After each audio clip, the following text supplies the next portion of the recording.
we just need some moments of the distribution, which are current and temperature, which is second moment of the velocity. Right? So maybe it's possible to find this without solving for the full distribution. So that's what we'll do. So let us first illustrate this.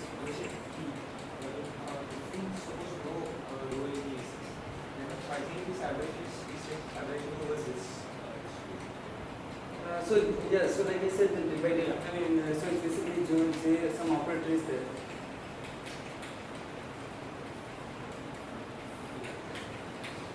So if we know this, then we can find J. But without knowing also, we can find the average by some other. Yeah, by doing basically that's what here. So I just let. And so you don't need to find the full distribution. What I would say is like, what is the relation between because of what we can do noise average and I mean why it should be the same answers. Okay, so let's do the harmonic oscillator. Maybe it will be clear.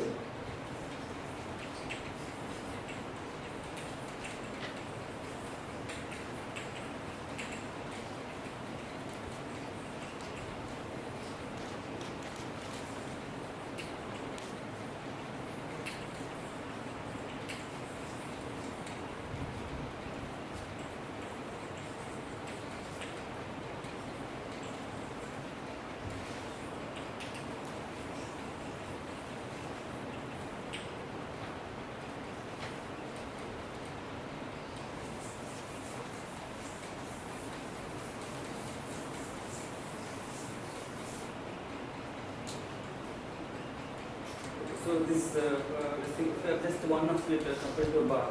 So equation of motion we already wrote.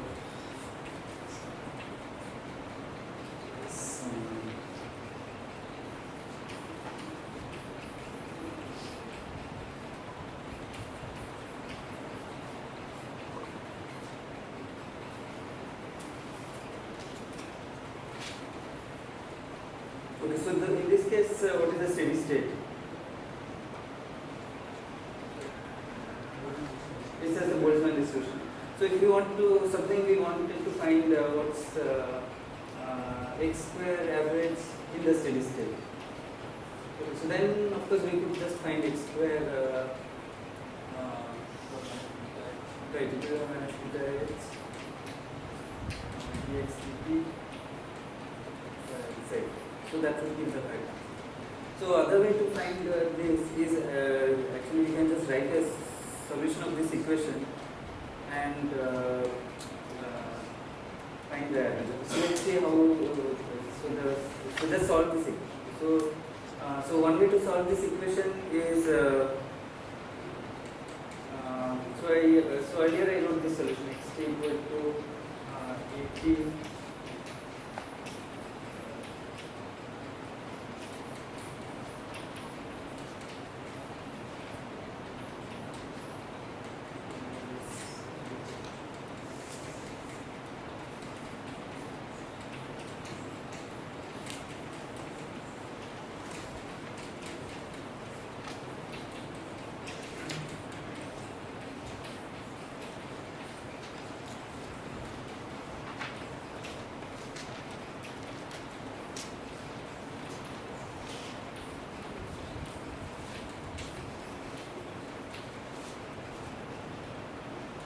Okay, this I had written earlier, right? Will you all actually verify that this satisfies this equation?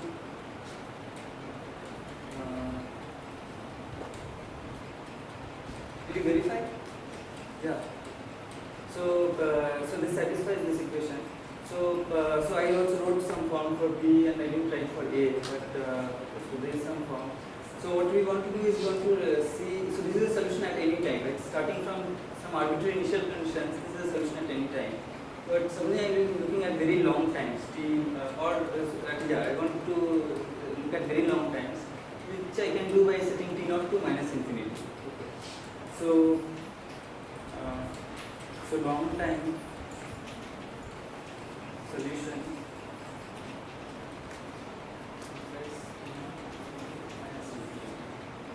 So in that case, it's easy to see that these functions a and b go to 0. So if you remember what the forms are, there are some exponential minus gamma t. So both of them go to 0 at t naught go to infinity, minus infinity. Okay, so a dt go to 0.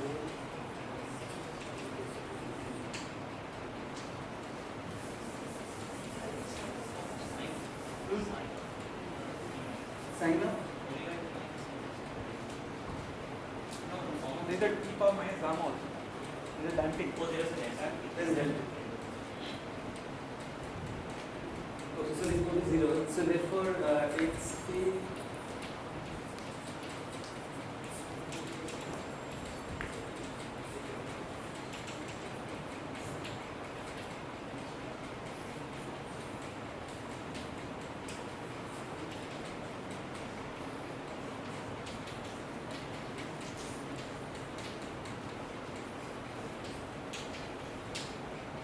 and this I can write as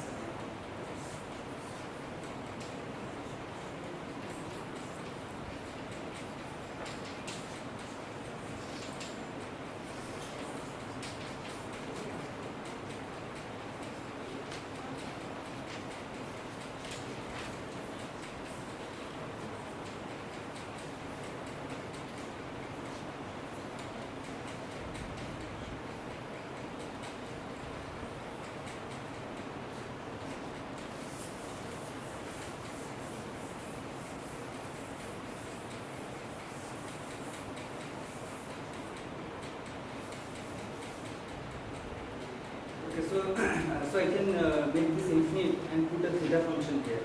So that will, since the theta function is 0 after t, so I can extend this limit to infinity, but I put the theta in the definition of this g. So this g is basically then like this function, because as shifting of the right. Yeah.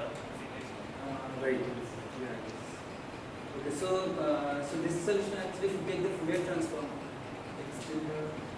so let's say you define xt.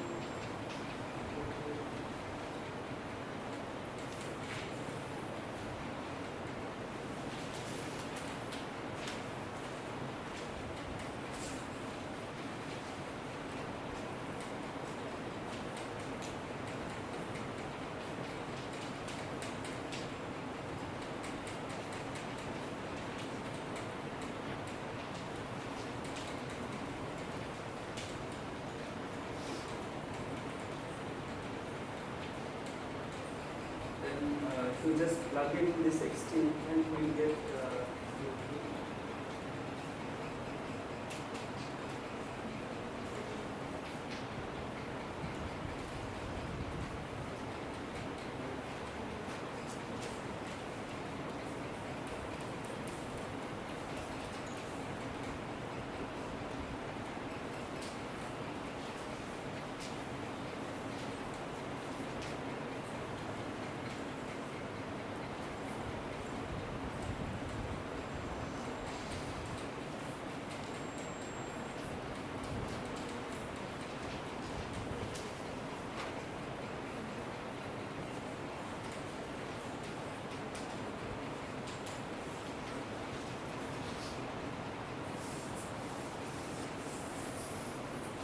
this you can easily verify.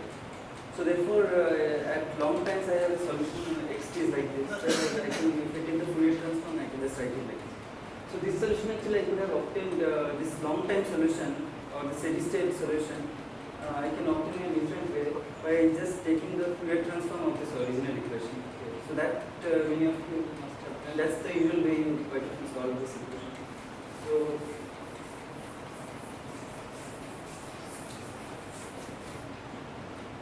if you start with x,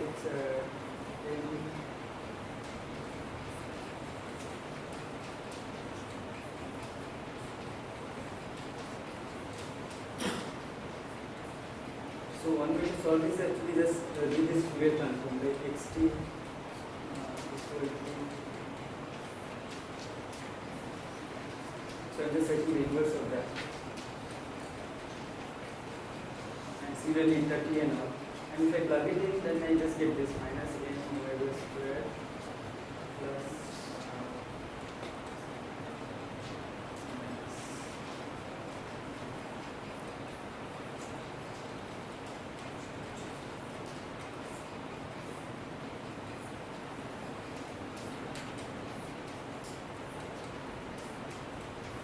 So I'm just plugging in this Fourier transform of x and also eta into this equation, and then I'll get something like this. So this second, if I invert, then I get x tilde omega equal to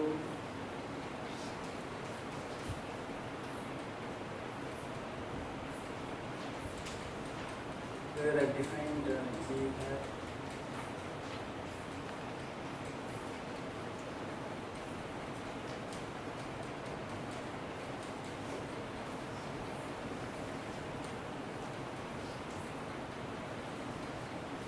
Okay, so I get this solution in this form, right?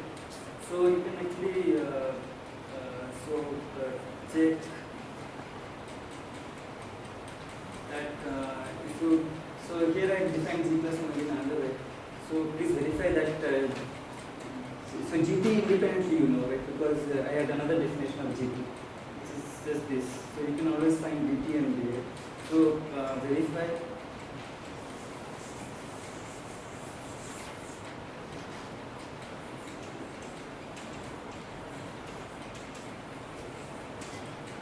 that this thing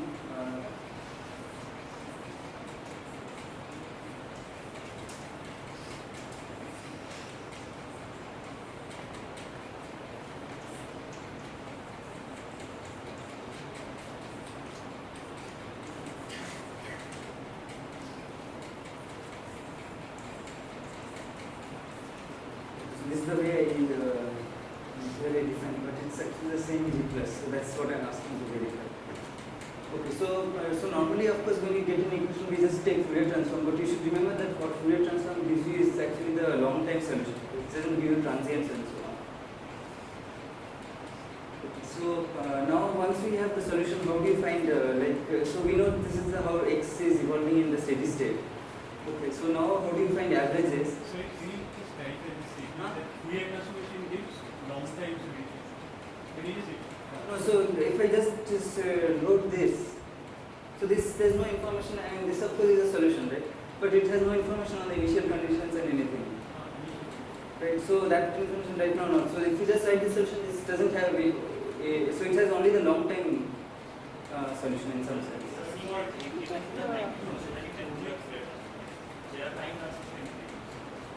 No, not time transition. It's just that I don't put in the information about initial conditions. Which large omegas, they will have short time before. sorry, Large omegas, they will have short time before. large Omega is the frequency. No, see, but when I solve this equation, okay, so solution means what? It is a second order equation. So the solution should have information about the initial conditions x0 and x dot 0. Right? Now when I write this and I put x tilde and I put this, there's no way this information is there. Because you have already taken E naught x to minus infinity, and that is the reason. Right? Where no, so that's what I'm saying. So but that I could see only when I wrote the solution explicitly. But it's possible to So I'm saying that it's possible to define the Fourier transformations in a way that initial conditions can be taken. right, yeah, you can do that, right. Right, yeah. So I'm saying that like if you just write this solution, like where it's defined, I mean you don't worry about boundary conditions. Actually the boundary conditions you can take it. It's pretty That's how tricky. you solve the second order. That's how you solve the equation using Fourier No, transform. solve we can do like the way I did it, right? I'm saying that this way is also equivalent to that. You should be able to put in the boundary conditions. Okay, right, yeah. You can if you define it like this and put it here, Yeah. and then worry about the boundary conditions, then you will get it. So, but here if I and just this solution doesn't contain the Yeah, boundary this conditions. solution. Right, yeah. So if I actually does this 1.2 minus I will get an integrate from minus infinity to infinity. Minus infinity. Yeah, minus infinity to infinity. Then I don't know. So you have a term at minus infinity, this is the boundary term. Yeah, which Because is we have already taken x0 theory. and x0. But someday I want from t equal to 0. I think you have to do a Laplace transform So probably. then Laplace transform more you just defining minus. Basically, you have the Cannot? no, you can do for finite indefinite sound. Right, yeah. finite? No, when if we define in a finite integral, interval, it will be a sum of integral. Yeah, then I have the Fourier Fourier series, right? Yeah. Okay, so actually it's a good exercise to try to solve this equation by Fourier transform and try to get the boundary terms also. Maybe you can do that as an exercise. It's possible, yeah. But I'm just saying that the standard this solution doesn't contain any functional. So it's only when you write this solution, it's only in the steady state.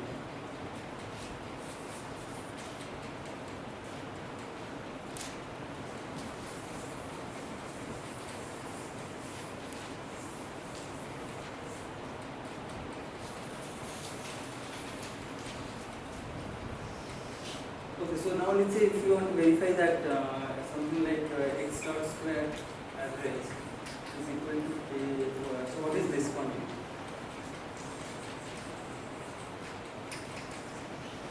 In the steady state. So then so in this approach what we'll do is we'll just take the solution xt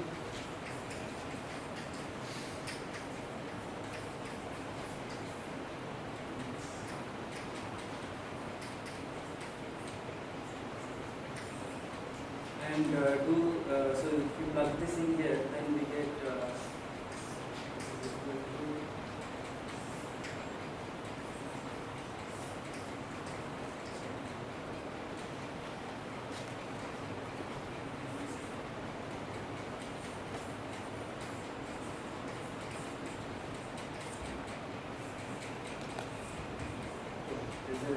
take a derivative. So x dot will have a minus I omega prime. So that's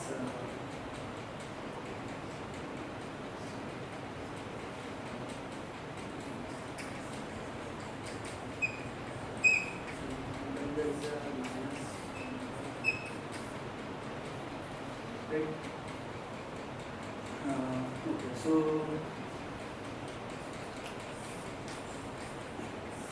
these limits are minus infinity.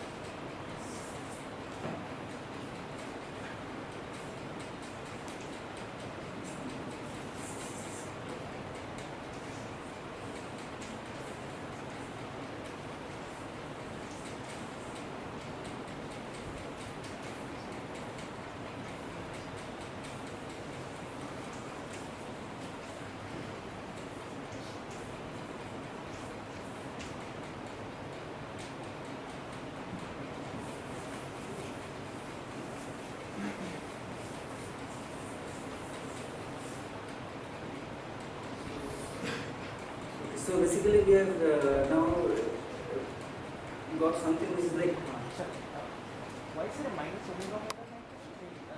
so x dot given minus I omega. So both of them. Minus I omega times minus I omega. So minus I square a plus I square. Okay, so now basically we have got an average over noise.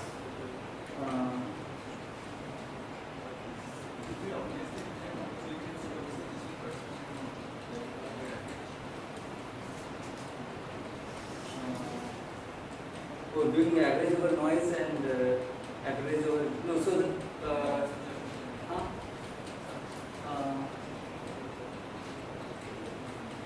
no, so the when we obtain the Fokker-Planck equation, so there actually it's I mean it's obtained by doing an average over noise, right?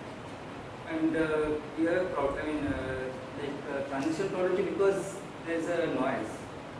So finally the source of noise is the same. I mean when you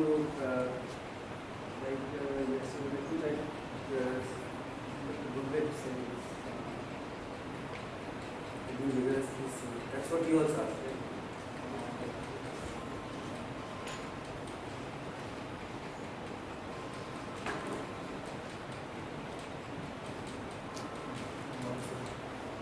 Yes.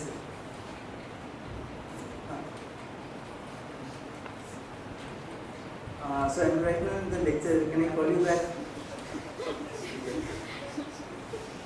Sorry?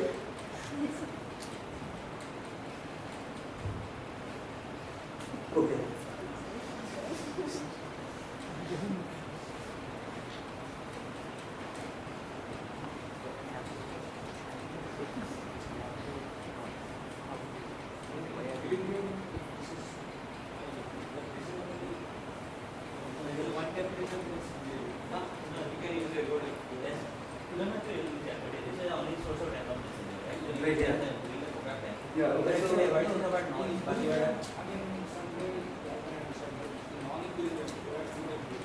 You do this way, and I mean, suppose we know do ABS, Okay. then how do we ensure that both the answers will Okay. Also, right now, so let me think of a way to answer that. I mean, I roughly can think, but let me try to make it more rigorous. So I'll do that maybe in the next class. To sort of rigorously answer this What question. is the question? The answer is, see, I'm doing here noise average.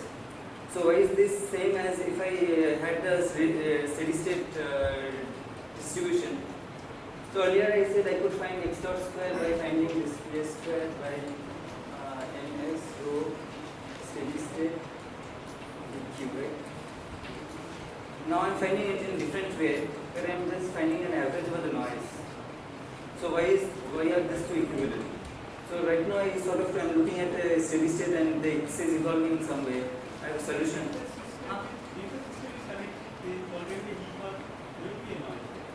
What is the contradiction? No, how do you show that this average will be exactly the same as the way I am getting this average? All of you can get the same result. No, that I will get, but this is I know the answer. That's why I am using. But something in non-equilibrium case where I don't know the answer. This way I don't know the answer. Let's say, and this way I calculate it. How do I know that this way would give the same answer? So basically, he's saying like this is a sort of ensemble average, and this is an average over noise. Why are they the same? Huh? the reason is because this rho is also actually average of some quantity. Rho is right, yeah. So actually one can write this also, this average also in terms of average over noise. So I'm just trying to think, so write down the path indicator, right? So that is also a reduction from noise. right, yeah. So this also one can finally, I mean one can do it Yeah, rigorously just put it explicitly, you will see that both are same. or the same, right? So but maybe we'll try to write it down exactly in the next one. Okay, so this is an average of noise, and this we know. So what we said was that if T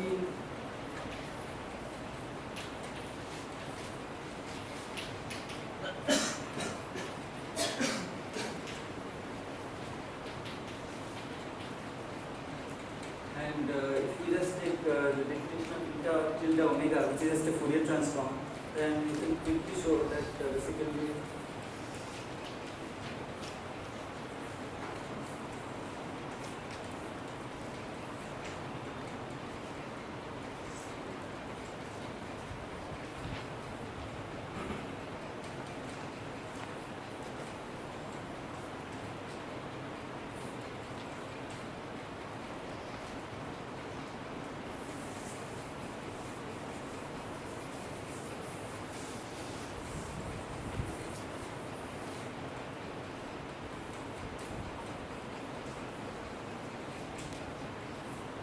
So this also you should verify.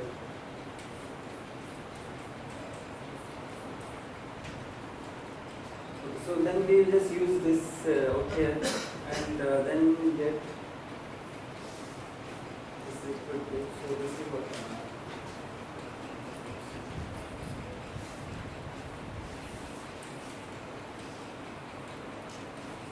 Okay, so let's put the mass also. So then we should put in minus.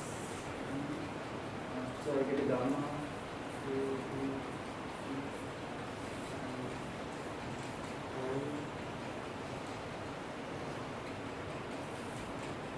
and so since there is a delta function, I can do one of the integrals in omega. Right? So so there is a delta omega plus omega prime. So if I do omega prime integral, and this omega prime becomes minus omega, this omega prime becomes minus omega. So I will get a integral d omega. Omega square Minus sign will go. minus and goes.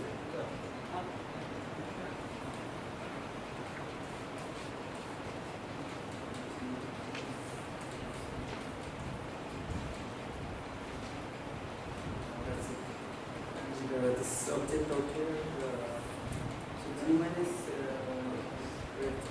G plus was defined as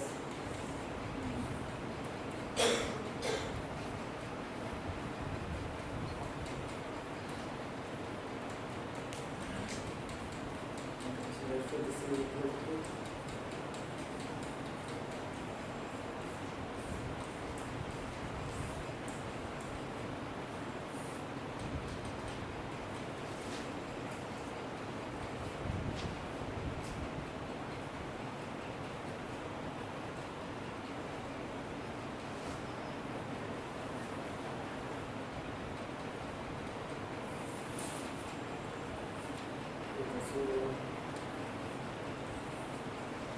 so this is easy to do just like contour integration.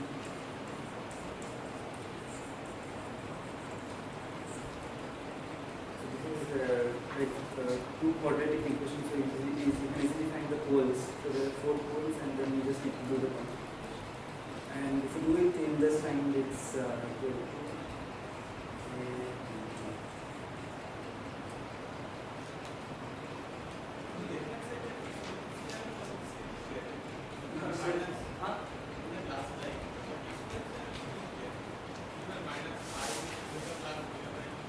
oh, this one.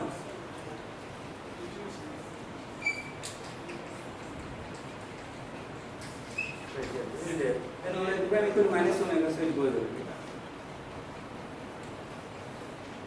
Okay, so therefore you get the steady state solution.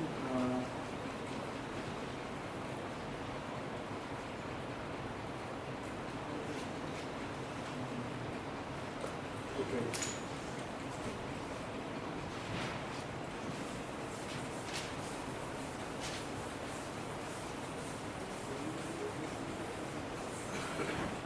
Okay, so if you notice this g plus tilde omega, so this is some Green's function, and yesterday I wrote some Green's function, which is actually exactly this, right? I mean, I had written instead of this mass, I had some mass matrix, and instead of this force constant k, as I had a force constant matrix, and I had some sigma omega, which is basically this gamma omega matrix. So basically, I just what I do in order to get the letter from this is generalize this calculation for 2 bars. So it's in principle it's pretty straightforward. I mean, as you will see now. Which this is x dot square. Yeah, it's harmonic of so x dot square and x square will be kx square also will be kb. So if you do the same thing for kx square, you will get kb also. No, that's how we are. What do you do this integral? Which minus sign? This time? That's inside. That is inside. See, k minus m omega square is a real part. So that's square. This was the a. So I had g plus omega and g plus minus omega. So therefore this square plus gamma square omega square. Is it simple like that? Omega 4.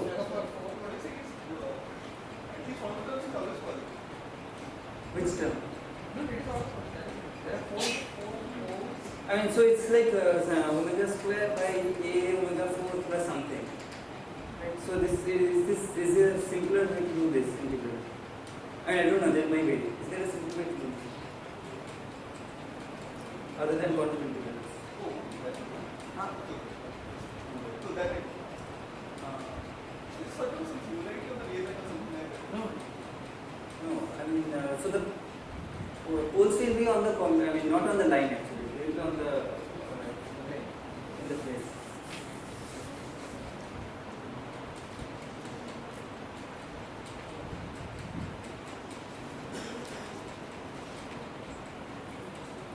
Okay, so we'll use the, so, no, it's not like this. No, one second, we will just,